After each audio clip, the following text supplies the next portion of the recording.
নাহমাদুহু ওয়া নুসাল্লি আলা রাসূলিহিল কারীম আম্মা বাদ।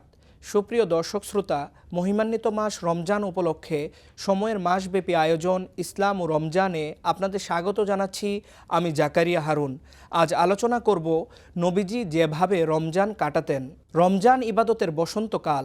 অনেকেই জানতে চান কেমন ছিল আমাদের প্রিয় নবীজির রমজান, কিভাবে কেটেছিল নবীজির রমজানের দিনরাত। আজকে আমরা জানব নবীজি যেভাবে রমজানের সময়গুলো অতিবাহিত করতেন।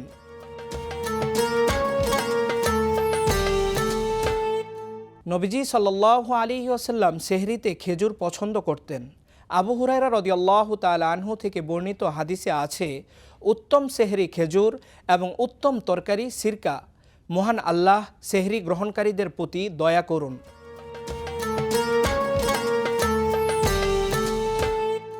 সেহরির পর যখন ফজরের আজান হতো, রাসূলুল্লাহ সাল্লাল্লাহু আলাইহি ওয়াসাল্লাম নামাজ আদায় করে নিতেন। দিনের আলো ফুটলে সাহাবীদের রমজান ও রোজা সংক্রান্ত মাসআলা শিক্ষা দিতেন।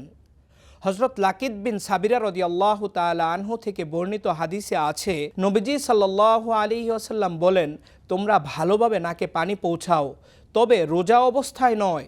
অর্থাৎ রোজা অবস্থায় হালকাভাবে পানি পৌঁছাও, অতিরঞ্জন করো না। সাহাবীদের রমজান সম্পর্কে সতর্কবাণীও শোনাতেন।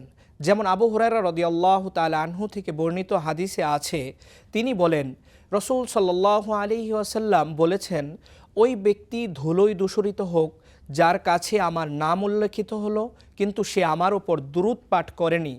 ওই ব্যক্তি ধুলোয় দূষরিত হোক যার কাছে রমজান মাস এলো অথচ তার গুনাহ মাফ হওয়ার আগেই তা অতিবাহিত হয়ে গেল। ওই ব্যক্তি ধুলোয় দূষরিত হোক যার কাছে তার মা বাবা বৃদ্ধে উপনীত হলো কিন্তু তারা তাকে জান্নাতে প্রবেশ করায়নি, অর্থাৎ সে তাদের সঙ্গে ভালো আচরণ করে জান্নাত অর্জন করেনি।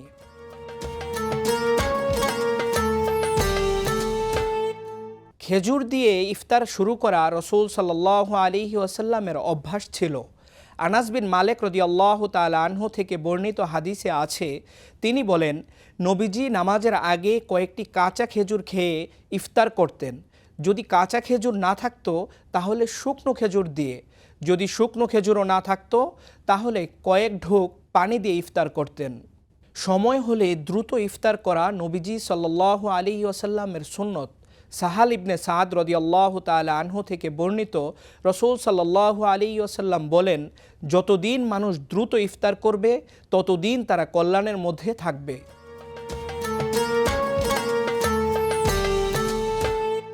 রাসূল সাল্লাল্লাহু আলাইহি ওয়াসাল্লাম সব সময় তাহাজ্জুদের নামাজ আদায় করতেন। রমজানে তাহাজ্জুদের নামাজে আরও বেশি মগ্ন হয়ে যেতেন। রাতের শেষ অংশে তাহাজ্জুদের জন্য তিনি দাঁড়িয়ে যেতেন। আয়েশা রাদিয়াল্লাহু তাআলা আনহা বলেন, রাসূল সাল্লাল্লাহু আলাইহি ওয়াসাল্লাম রমজান মাসে ও অন্য সব মাসের রাতে 11 রাকাতের বেশি নামাজ আদায় করতেন না। প্রথমে 4 রাকাত পড়তেন। 4 রাকাত আদায়ের সৌন্দর্য ও দীর্ঘতা সম্পর্কে জিজ্ঞেস করো না। এরপর 3 রাকাত আদায় করতেন। তখন আমি বললাম, হে আল্লাহর রসুল, আপনি কি বেতের নামাজ আদায়ের আগে ঘুমিয়ে পড়েন? নবীজি সাল্লাল্লাহু আলাইহি ওয়াসাল্লাম বললেন, আমার চোখ ঘুমায়, আমার অন্তর ঘুমায় না।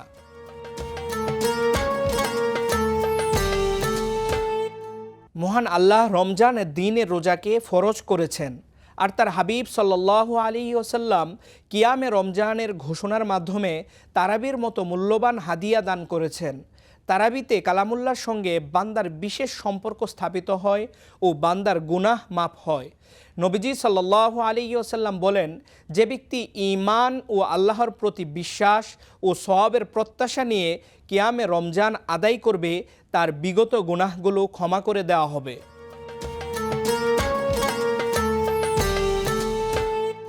নবীজি সাল্লাল্লাহু আলাইহি ওয়াসাল্লাম মানুষের মধ্যে সবচেয়ে বেশি দানশীল ছিলেন। রমজান মাস এলে তার দানের পরিমাণ বহুগুণে বেড়ে যেত। আব্দুল্লাহ ইবনে আব্বাস রাদিয়াল্লাহু তাআলা আনহুমা বলেন, রাসূল সাল্লাল্লাহু আলাইহি ওয়াসাল্লাম মানুষের মধ্যে সর্বাধিক দানশীল ব্যক্তি ছিলেন। রমজান মাসে জিবরাইল আলাইহিস সালামের সঙ্গে সাক্ষাৎকালে কল্যাণবহ মুক্ত বাতাসের চেয়েও বেশি দানশীল হয়ে যেতেন।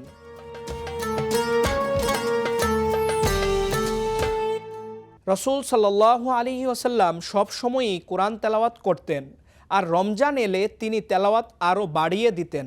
আবদুল্লাহ ইবনে আব্বাস রাদিয়াল্লাহু তাআলা আনহুমা বলেন, রমজান এলে প্রতি রাতে নবীজি সাল্লাল্লাহু আলাইহি ওয়াসাল্লামের কাছে জিব্রাইল আলাইহিস সালাম আগমন করতেন, একে অপরকে কোরআন তেলাওয়াত করে শোনাতেন।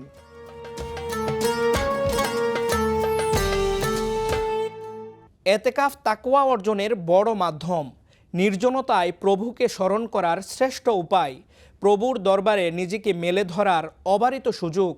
রমজানে নবীজি সাল্লাল্লাহু আলাইহি ওয়াসাল্লামের ধারাবাহিক ও গুরুত্বপূর্ণ আমল ছিল এতেকাফ। হযরত আয়েশা রাদিয়াল্লাহু তাআলা আনহা থেকে বর্ণিত, তিনি বলেন, রমজানের শেষ দশকে নবীজি সাল্লাল্লাহু আলাইহি ওয়াসাল্লাম এতেকাফ করতেন। তাই আসুন রাসূলুল্লাহ সাল্লাল্লাহু আলাইহি ওয়াসাল্লাম ও তার সাহাবীদের পথ অনুসরণ করে পাপ পঙ্কিলতা পরিহার করে তাকওয়া ও ইবাদত বন্দিগির মাধ্যমে রমজানের রহমত, বরকত ও মাগফিরাত অর্জন করি।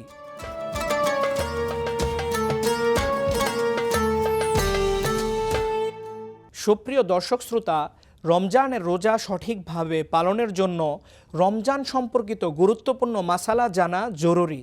তাই এ সংক্রান্ত একটি মাসালা এখানে উপস্থাপন করছি।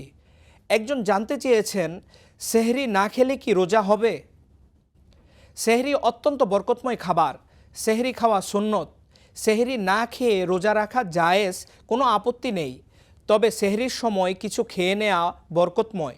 নবীজি সাল্লাল্লাহু আলাইহি ওয়াসাল্লাম বলেছেন, তোমরা সেহরি খাও, কেননা সেহরিতে মহান আল্লাহ বরকত রেখেছেন।